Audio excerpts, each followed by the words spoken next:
On my We're side. starting. Hello, everyone. Welcome to Transformation TV. My name is Robin Chodak, and I am your host today. I am one of the teachers and authors on Transformation TV, and we have a wonderful guest today that I will introduce in a moment. But I would like to just stop right now and say how sorry, and I'm sure we all are, about the recent suicides that we have heard of. Kate Spade a few days ago, and then most recently, Anthony Bourdain. This is very close to my heart because I lost my husband to suicide in 2005. And I know what that pain and that devastation feels like. And my heart and my prayers and my thoughts are with all of those today that are mourning and grieving. We're thinking of you.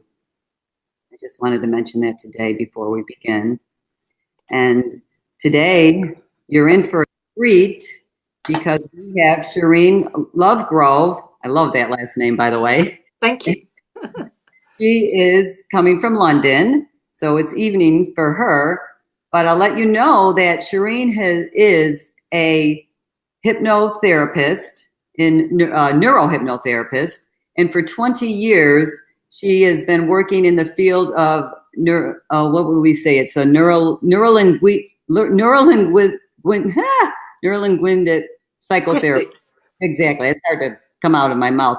And the other thing, Sherine is a longevity coach and trainer, and that sounds very interesting. And I hope that we could hear more about that, Sherine. And I am going to bring you on now. But the other very important thing I want to mention is she is a best-selling author of the book, The Aha Moment. And you can learn more about Sherine on www.transformationtv. Hello, Sherine. Hello, Robin. How are you? I'm so well, thank you. And thank you for joining us today. Well, thank you for inviting me. Oh, it's great to have you. And I know we have so much to talk about. I just want to dig right into the aha moment in your book, the ICAN. You call it the ICAN method? Can you Yes, tell us yes. what that it stands for and what that means? Yes, the book, The Aha Moment, happened as a result of me finding out my process for how I lost weight and was able to keep the weight off. So for about 5 years now, I've kept the same weight consistently. Sometimes going up a little bit, coming down. It just, I normally sit between 70, 72 kilos, and I maintain that without really worrying at all. So that was what I managed to do because I used to be what I call a yo-yo dieter. It sounds like So a lot of people out there, don't you think? A lot of exactly, stuff yeah, like that. Oh, yeah. okay. So let's just dive right into that if we can. So well, okay. So the most important thing was I got really addicted. I was talking about this to someone today about getting really addicted to losing weight. I never really learned how to keep weight off. I basically liked the feeling of going on a diet and losing the weight and that height that came whenever I felt that I was getting thinner and thinner and thinner. But sadly, I never learned how to keep it off. Hmm. And so I'd always go up and down, up and down. But I never wanted to learn because I liked that thrill that I experienced with actually doing diets. I think like anybody that has a behavior, if you get something that you're good at, particularly losing weight, then why would you want to change it? Yeah. Until such a time that you find that you can't. And that was when I had to realize that I had to change what I was doing and I couldn't do the same thing ever again. So it wasn't so much, it's not always about the actual food, No, right? no. Exactly. And people yo-yo oftentimes because of other reasons. It's not because of, oh, I have to eat this piece of cake right now, right? It's No. another thing that's really driving them to that cake, right? Yes, of course. There's always something driving them there's something always behind that behavior. And I think we often get really comfortable. We always err on the side of comfort rather than discomfort. So what happens is once you're used to doing a pattern, you quite like staying in that pattern. And I suppose this is one of the things which I talk about in my book is that our brain likes to change, but it really does prefer to stay the same. So we often like and really want to change, but there's a bigger part that wants to stay the same. And very often we're always in this little dance between these two things. Whenever we have an internal conflict, we have a state of this particular state going on. Right. Well, the habits is the reason we can't change because we Yeah. have established this habit. But the great Yes. news is we know, you know this, I know this, and many other people that are studying the brain, we Yeah. know that the brain can be changed. Yes. Yes. We Right. can. Yeah. But it does require certain things. I mean, I was having a discussion with someone the other day, and one of the things that's really important is that you need to be very aligned with what you want. So if you decide you want to, say, lose weight, you have to be aligned with that to make it easier. It'll to make it easy and consistent in a way. But the problem is when we want to change a behavior, we don't think about after that. We're often just in the reactive moment. We kind of all of a sudden we realize, oh dear, I need to lose weight, or oh dear, I need to change this. And so many of my clients come, I'm desperate. I need to change now. But once you get them to the end stage, they don't know what to do with it. It's almost like you've changed a bit of your personality. You've moved out of one personality into another, and you're not quite comfortable in that other. So you go back to the old state. So I guess what I'm trying to say in that retrospect is that if you when you get to that end stage, when we start on a goal, we don't often think about what we want to do as a maintenance because that's never sexy. The act of doing something is action, but the staying in that maintenance stage is always about doing action consistently. And that's something that is quite, it's not necessarily the nicest thing that we like to think about. We often get addicted to the idea of doing the action. Right, right. And I think it's important so many times if a person has had a failure, Yeah, okay, so they started their diet and then they've had the failure, they've had the setback, then they mm, think that they can't do it. And then they yeah, believe that they can't do it. And so therefore they don't keep moving to achieve that yeah, end result because they say, oh, I failed, I'm no good, I can't do this, it's too yeah. hard, whatever. And that's not the case. No, no, no. And You're, that's, yeah, it's great. You're absolutely right. It's weird, but one of the things is if you get people that want to say stop smoking or they want to diet, and what they'll often happen is if they have a piece of cake or they have a cigarette, they'll go, "Oh hell, I've had the cigarette, so therefore, don't worry, I'm going to just give up and I'll start again tomorrow." No, that's just one cigarette that you've had that day. Stop, mhm, because that is just one incident in the whole of the day. And if you allow yourself to just say that, finish with it, it's done, and you move to the next one, and if the next moment you realize, oh, I would like and desire that, and you say no, then you've changed your brain. You've allowed those parts of those neurons to actually start unraveling in that way and moving more towards the goal that you're desiring. So the worst thing we can do when we're on a diet, or the worst thing we can do when we're wanting to change any behavior, is to go into that state where we think, oh, well, this has happened, and doesn't matter. I'll finish the cake, or I'll finish this. No, you have the bite, you finish whatever you're having, and then put the rest aside and move on. Because what will happen, it takes back, certainly with the diet, or certainly with when you're eating food, if you wait 10 minutes, between 10 and 20 minutes, actually the desire for gratification goes away. mm, yeah, So, you just need to wait and hold it out, in actual fact. If you give yourself that moment of between 10 and 20 minutes, you will be fine. Wow, that's really interesting advice. And I think the viewers, they should take that with them, because that 10 minutes, that's not a long period of time. No, If you no. hold out, that's interesting. I've never heard that. Yeah. 10, so the desire goes away, The 10 to desire reduces with reduce. time that you give yourself an extension. You delay gratification. Wow. So that's really important. And, each time you delay it and you're moving and you're changing, say, for example, if you say, okay, I'll go and quickly run a bath, or I'll go and do this, what happens is the time stretches. And before you know it, it's like half an hour later. And you go, oh, well, do it. And then it's really important to check out, do I still want that or not? Because Right. when you check that out, you're giving some information to your body that actually that might have just been about me wanting to go and self-soothe myself in some way. So maybe it's just about me taking time for me. Yeah.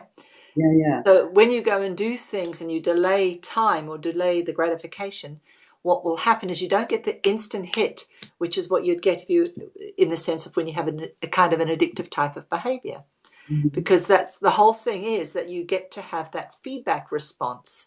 And that feedback response is what makes neurons fire together and wire together. Yeah. Yes. Wow, that's, I love that, Sherine, because you can talk to people that, okay, my friends out there who like to eat a lot of ice cream, all you need to do is just put a little bit of ice cream in your bowl, have a little ice cream, and then go do something for 10 minutes, and then maybe you won't need to finish the rest of that, or finish the whole carton anyway, right? Yeah. Yeah.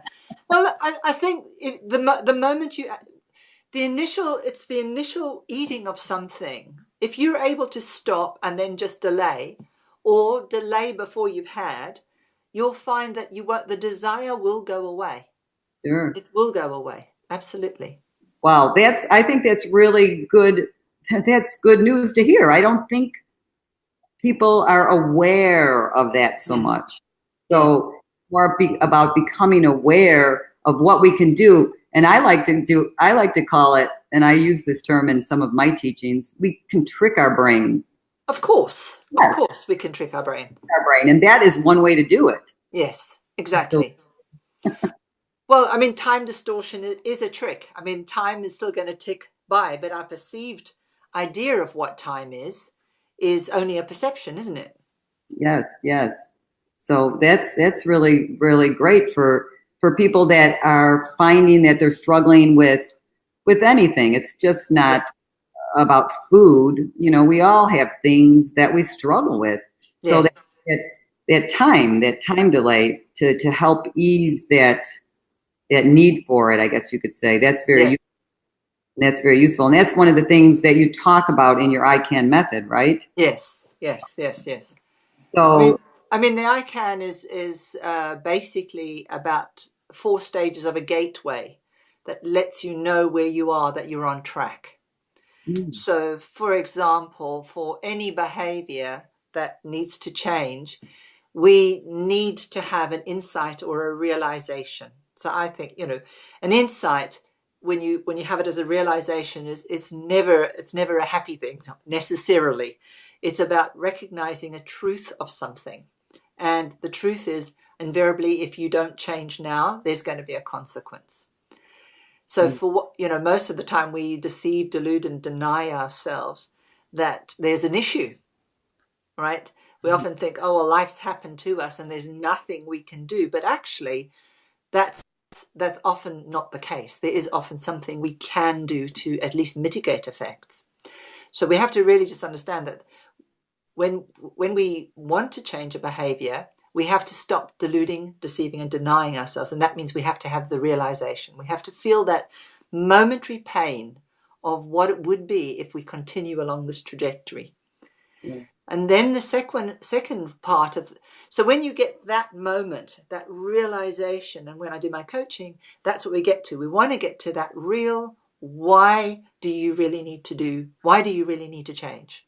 You know, not for your mother, not for your father, not for anyone. Why do you need to change? And it's really about that.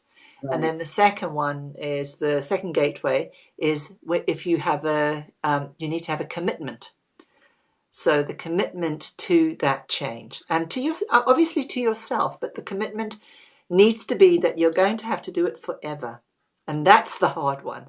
Yes. You really have to commit to the forever. Otherwise, you're going to remember the yo-yo dieting thing Sure. is if you don't commit to the forever, you will yo-yo again. Mm-hmm.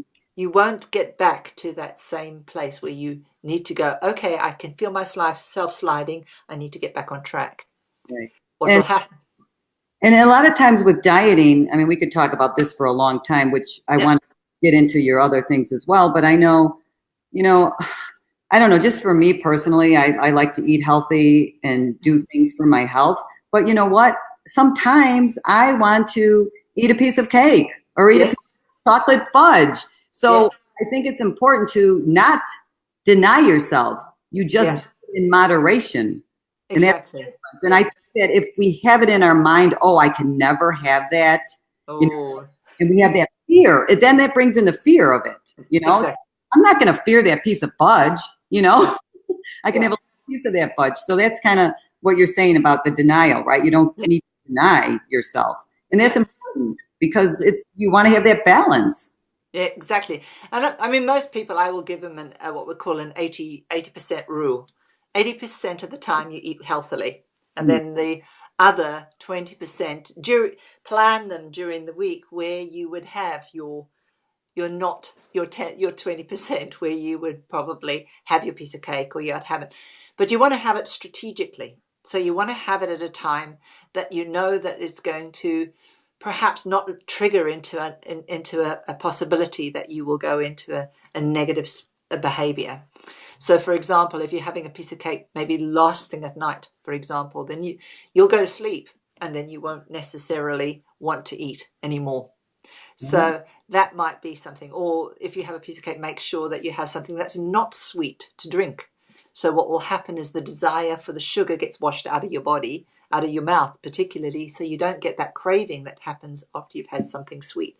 So there are little tricks that you can do that you can change the dynamic enough that you can reduce that sensation, which is screaming, give me more sugar, Well, or something like that. Yeah. and I like that idea about strategically doing it. Yeah. Yeah. That Yeah. makes a lot of So sense. you, And yeah. people, I don't think it's more, you know, this is about education, right? I Yeah. mean, this is Yeah. why you wrote your book and why you're doing what you're doing. It's sometimes people aren't aware of these things.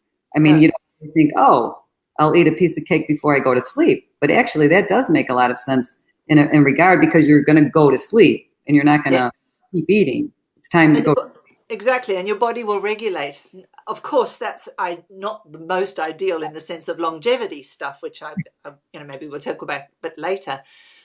Really, you should be not having that. But if someone is going through dieting or wanting to lose weight, you want to give them a way to lose weight that's going to allow them to make it manageable. If it's not manageable and it's not easy, then it's going to be hard work. And that's the last thing. You know, if it's easy, you're in the flow. And when you're in the flow, you're more likely to do more of the same thing. Sure. And isn't it, Sherine, it's very individual. Like when you work with your clients, if you're going to be coaching them with their weight loss, it's very different for every person, right? Yes. Yeah. You've got to find out I think what you've got to get is people have got to research themselves what's going on. So Right. what you want to do is find out a lot about what their eating habits are. You want to find out a lot about what they think about food. Yeah. And Yes. even what it is about the food. So some people don't like crunchy things. For example, I love crunchy things. So for me, eating lots of salads and lots of things like that's it's absolutely fine. Even though I used to like a lot of the other things, my problem was I ate a lot of the good things. I was denying to myself that even good things had a lot of fat in them Yes. and Yes. a lot of sugar and a lot of other things. It's healthy, but no, it wasn't. There's about a moderation that comes into it. Yes. So there's also that. Yeah, but you're a living testimony that this is achievable. And that's Yes. love. We can trust people and respect them and listen to them Yeah, because they yeah, have worked it. You've worked it. yeah. You see the results, and therefore other people can realize that yes, I can do this as well. I can. I Here, can. I can. I can. That's the aha. I Yes. can. I can do this. Yeah. And I guess the real thing is to recognize that. I mean, one of the things for me in when I started doing what I was doing was recognizing that as a person that was kind of going into sort of the prime of her life was actually I could still have a waist, not not to have this middle-aged spread, which seems to be constantly, oh yes, I'm getting older, it's okay.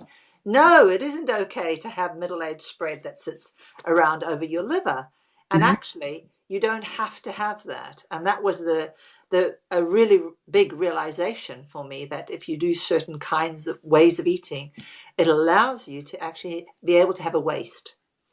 And so I could still get back to I still have, I've got a 31 waist now, so it's what was it, 31? I can't remember. It's small. It's small. Well, congratulations. And it's interesting that you say that because and we can probably delve into your next topic, because as women age, or men, mostly women, we sometimes they think certain things are acceptable. It's a mindset. Okay, so I'm a grandma or Yeah, whatever we say. Okay, so grandmas are supposed to look a certain way and yeah, act a certain way, and then we think it's okay. And I don't think that women, when they get to middle age, they should believe that they can have a waist, right? yes, Why yes, should we not? Why should we not? You can have a 25, 26, whatever it is, okay? That's yeah, going to be your body, obviously, and your height and so forth. But that's the thing. It's the mindset. Yes, you can achieve that. You can do all that. And that's the next thing we could talk about is how, you're coaching people about the aging, right? And how yes, to age yes. gracefully. But can you talk a little bit about that? Yeah, I mean, generally when we age, through life, we adapt. So as we experience stress, or as we experience different changes, moving from one place to the other, our body has to shift and change and adapt to what we're eating. But as we get older, if we're stressed, what will happen naturally is that our certain cells slow down generally. So we don't absorb food in the way that we ordinarily would. That sets us up in not such a healthy way. So part of the longevity training is to try and get us back to what we should be, not as our chronological age, but if we didn't take age as as a yearly thing, if we just took age as what we are, what our biology should be, literally, then we would actually be a lot younger. Oh, I Yeah. like. So in actual fact, the idea that 60 is the new 40 or something like that. I mean, I truly believe that, we should be physically feeling at 60 what we should be feeling at 40. I Wow. do think we should. And I think that if you think about the idea that if we live in a perfect world where we didn't have stress, where we didn't have foods that perhaps were uh, genetically modified, if we ate off the land close to us, what would happen is that we would be more likely to be healthier. So, but also the other thing is if we were eating in the way that our forefathers ate, which is sometimes we ate less and sometimes we ate more at different times. And also, only when we started having farming did we start to begin to eat a lot more carbohydrates in a different way. So where we started to shift to eat more carbohydrates rather than nuts and berries and seeds and things like that. Sure, sure. Yeah, So so it's about really looking at how do we. I mean, I don't really want to go back to the Paleolithic kind of eating, because that's not really what we would eat. But what it would be useful is recognizing that our body goes through cycles, natural cycles, and the natural cycles are what allow our body to regenerate. So, for example, if you make sure that you don't eat 3 hours before you sleep, and then you have a reasonable sleep, you're more likely to use up that energy and regulate your glucose much, much more efficiently. And glucose is a real problem for us. We probably should avoid the cake before sleep if we have to, right? Exactly, that was it. But if someone's losing weight, then obviously you've got to balance it, because Right. what you would do is over a period of time you would get, once they gained more control, Mm-hmm. they would make different choices. Mm-hmm. Mm-hmm. So they wouldn't be thinking of cake before nighttime. They'd Right. probably think, oh, I haven't had a piece of cake this week. Isn't that amazing? I didn't even think of it. So Yeah. that's where you would be hoping that they would get to. Sure. Well, I'm very interested in all this topic, but I'm interested in foods Yeah. that that can help people sleep, because I know we have so many sleep issues these days, and Yeah. so many things like, oh, take this medication or take this Yeah. supplement. Is there something we could do, aside from meditation? Because maybe what we're eating, Oh, yeah. not aware that that could be causing the sleep problems. Yeah. Correct. Yeah, yeah, yeah, absolutely. There is.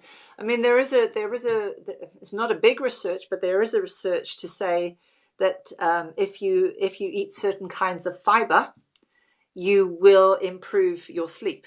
And the reason you improve your sleep is because it colonizes the right kind of bacteria that then release certain kinds of serotonin and other kinds of sleep-inducing neurochemicals.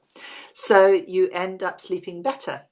So there's a program just recently by Dr. Mosley who actually did that. He actually had more used fiber as a way of getting, using it to see whether he slept better, and he did. So it was for him a small study, but there is a study that does a bigger study that has done that. So there seems to be something to do with fiber, that a particular soluble fiber that helps the growth of certain bacteria. Oh, Yeah. that's interesting. And it seems as people age, their sleep depletes. They don't sleep Yeah. as. That's another thing. As you age, you don't sleep as Yes. well. So we have But to this is, yeah. manage that. And more fiber could help. I certainly could, but if you remember, I said to you that as people age, their gut is not processing as well as it could. So most people, as they get older, because of life has been stressy, what's happened is that they've got less stomach acidity. So therefore, what happens is they don't break down their proteins properly. They don't break down the milk products properly. So what happens is that they don't absorb correctly. So, and also, a lot of old people don't want to have, they've got, depending on how they've been brought up, they probably don't eat a lot of vegetables either. Maybe not all of them, but a lot of people don't eat a huge amount of green. Right. So, and that's a soluble fiber that's very, very helpful. It's also got very high vitamin B's in it, which is good for the brain, particularly very good for the brain. Well, it's, you talk about it related to aging, but this whole concept of eating is a Yeah. problem for everyone, because think of the young people that Yeah. are working, they don't have time to cook. And Yeah. so it's just not an issue for the aging. So it's also for anyone. Yes. Do you Yes. do that type of coaching? Do you do health coaching for someone then as well? I do, yes, I do health coaching. Yes, Okay. yes. I mean, my background is that as I said, I was an intensive care nurse. So I've Mm, always been interested in food. I've always been interested in how it interacts with the body. That's always been a given for me. Um, and so, yes, I like to know exactly how they work in the body. So yes, and one of the things that I did before I actually wrote my book was I used to work a lot with pregnant women, and really preparing pregnant women to, first of all, to get pregnant and then through the pregnancy, because the most important thing is while they're pregnant, you need to be nurturing that baby. Yeah. yes. Because the moment they get born, they're going to be born with the same bacteria as their mom. So we know that if you change your food, um, you change the colony of your bacteria straight away. And we've got more bacteria in our body than we've got cells, by the way. Oh, So we're actually more foreign than we think. Aliens in us, but they do such an important role for us. Sure, sure. So, and if you think that if you're feeding mums well, then you're going to have less irritated babies. Right. So less chances of, if there's a propensity for ADHD or a propensity for something, that's what some of those neurological conditions, then those are the things that you might be able to ameliorate or, mitigate in some way. Yeah. So let's say a child is diagnosed with ADHD. Are there foods that can help with that aside from medication? Oh yeah, I mean, I'm just trying to look at the book that I've got, and certainly, which is basically about working with your gut in order to improve that, and for kids. Yes, you can change that, because if you think about it, I mean, I try and tell people not to have tablets. I mean, that's one of the things. Even vitamin tablets are compounds, unless they're actually in the pure essence of what it is. The body only really understands food. So if you're giving something food, what will happen, even though there's less mineral in the food, you will absorb 100% of it, or at least 99% of it. But if you're having a tablet, you have something called a first and second pass. So what happens is that when you have a tablet, it binds with albumin, which means that you only get a percentage of that tablet, Hmm. which means that they have to have higher and higher dosages in order for you to be able to get a therapeutic dose. Wow, that's very interesting. I think we could put the vitamin shops out of business. Well, I I'm mean, too happy. no, but a lot of there are a lot of vitamins. No, I'm not saying all vitamins are like that. Oh, A lot of vitamins do have where they say high absorbency, so they do work to increase that absorbency. But I think what you've got to realize is that most tablets that we take, if it's from pharmaceuticals, mhm. very often that tablet it has to come in a compound for us to be able to take it, and so it's that compound that binds with the albumin. Yes. So we end up not getting the full amount. So if you're having just run-of-the-mill tablets that are not high absorbency, it's not going to work. Okay. So it's better to give food. It's better to give a proper superfood, which is probably freeze dried and crushed, and you have it like that, is much, much, much better for you. Oh, okay. Oh, that's very good to know. I Yeah, think the viewers wouldn't know that either. And so if they are taking the vitamins, then they should check to see what the absorption rate is, yeah, right? yeah. Otherwise, you're just spending a lot of money on To those. go down the toilet. Yeah, Exactly, exactly. And we all know that if you can eat, they say green and eat seasonally, eat yeah. everything that's fresh for that season, that's good. But there's other schools of thought out there that you're supposed to eat certain, more people should eat vegetables as opposed to those that are meat. What are your thoughts on that?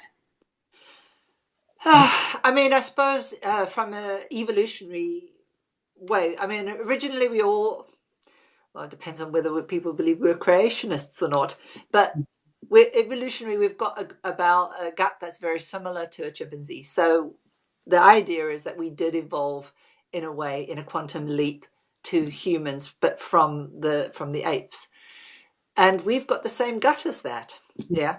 Now we may have adapted because we moved in time over across different areas across the globe, and that meant that we over time learnt to eat certain things. Like the Chinese don't particularly, they boiled their water, and they didn't develop alcohol, so they're kind of intolerant to alcohol. Yeah. And they don't really have milk products, so they didn't create the gene for that, but we all started from the same stock. So there is the potential that yes, you could probably eat certain kinds of foods due to your blood group, perhaps, which may be, I don't know if that's what you're alluding to, but Yes. right. And I think it comes back to really understanding ourselves and really getting in touch Yeah, with our body and how we feel. Because yeah, if you eat something and you don't feel good, right? You have a stomach ache or you feel lethargic, then that's an indicator that that food is not agreeing with you. So, right? yeah. You have to get But back. if you've eaten rubbish all your life, basically sweets, chocolates, everything, and that's been your main diet, you're going to react to good food. You will react because your body's not used to it. Oh, in Yeah. a negative way. So you will need to slowly introduce that into your diet. Interesting. Okay, so all you listeners, don't give up just because you're eating healthy food. Don't think it's bad for you.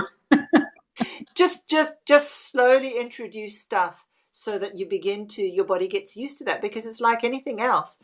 All vegetables, everything that we have, um, most vegetables have things in them that actually they don't want to be eaten. So they do release certain chemicals. Now, most of us that eat healthily, those chemicals we've got used to, yeah, or those reactive properties that those greens have given us. But if you haven't, then you haven't got that protective effect. So you would have to do it slower. That's all. So you don't just give someone a whole big bowl of greens and tell them to eat that. But they will get to the toilet so fast they wouldn't know what to do, and then they would be off it. They would never want to have it again.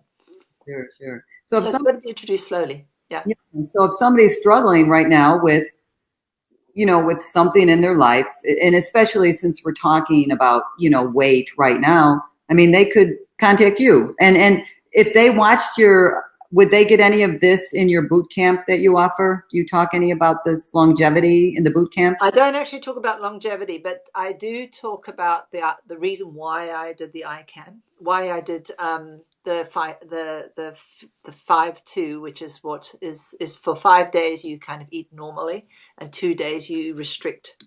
It's not I still you restrict to a certain number of calories, so I still eat a meal at night, but I don't really particularly eat during the day. But I can drink tea and coffee and things like that. So it's a limited amount of calories. So 500 for me. But on the other days, I eat normally. Yeah. So, but what was important about that is that fasting or restricting at certain periods in your day, in your week, takes the body into a state where it goes back into a regenerative stage. So basically, if you think about it, you're starting to fast, your brain goes, oh, I have to do something to find food. So I have to now I have to create new neurons because I have to be smarter because I have to find food. So that's how it works. So if you're doing some sort of fasting in that kind of format, and that's manageable. For me, it's manageable. I'm just 1 day away from a fast, for example. If I have maybe a little more than I would like to have had on a feast day, I know next day I'm going to fast. So for me, it's never an issue. So I think that, but the most important thing is that is understanding that kind of eating or changing your food patterns, the way you eat your food over the course of a week allows you variability, and variability tells the body, I have to do something to make sure there's food another time. So it actually allows the brain to do some things like actually neurogenesis. Yeah, so it causes more neurons to be generated. Yeah. So this is very promising for people out there who are trying to, get some of that weight off their body. Yeah, yeah, yeah. It's more than eating too, because really you're really changing your brain. Yeah, yeah, yeah. Really change Exactly. your brain. And therefore, if you change your brain, you will be successful. You are a perfect example of somebody Yeah. that's successful. You know how to do it, and therefore you can teach someone how to do it. Exactly. Yes. So Yes. they Yeah. can visit you, but it's about changing your brain, right? I mean, that's what it comes down to. Well, for me, when the way I chose to do this was because I knew that from one of the researches that I had seen is that it was a research done on Alzheimer's mice, and what they found that mice that had gone on the 5-2 in mice years, equivalent to human years, that those that had been genetically programmed to get Alzheimer's basically took 30 years longer. So when they equated it across to humans, they said if you would have got it at 50, you get it at 80 instead of 50.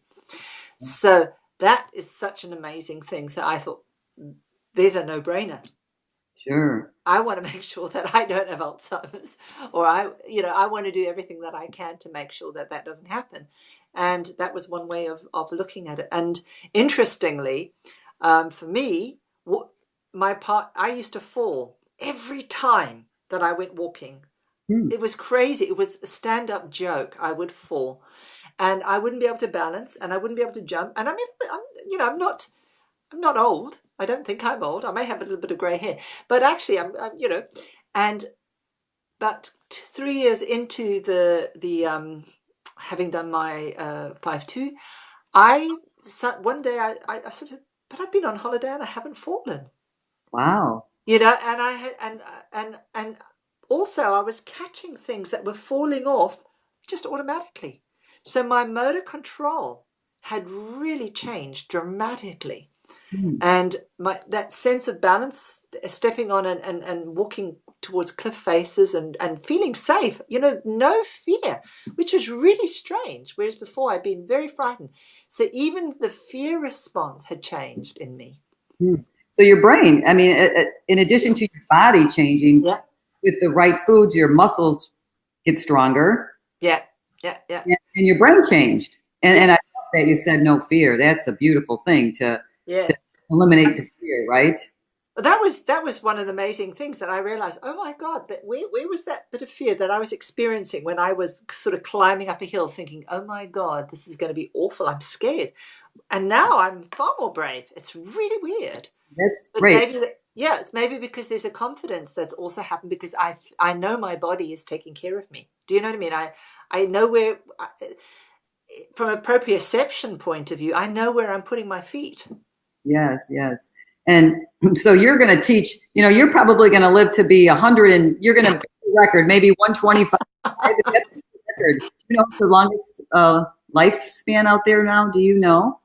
Well, the average, they're sort of thinking it's 125 now. No. You know, So, I yeah, think, Sherine, with your study and your yeah. teaching, I think that we could beat this.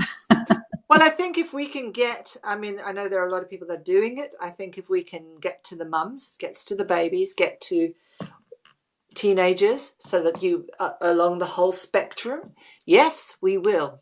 We will get to beyond that. Yes. Okay. So it's you know what? It's things that give us all hope and encouragement. Yeah, We yeah, want yeah, to, we want to live our best lives in the best way we can.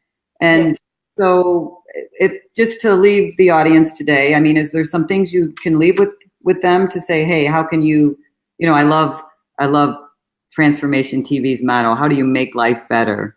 So how can we, make our life better? What can we do today to help us to live longer?